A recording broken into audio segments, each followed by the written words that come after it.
we're having me and my hubby Lucy, we are having dinner here at the Tiong Bahru Plaza. August 6th.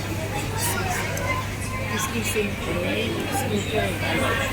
Completely simple. Completely simple. Is 74 years old Singaporean retired. Grabe nga, di ba niya? 50 ba niya? Si Boy, sabi niya sa akin.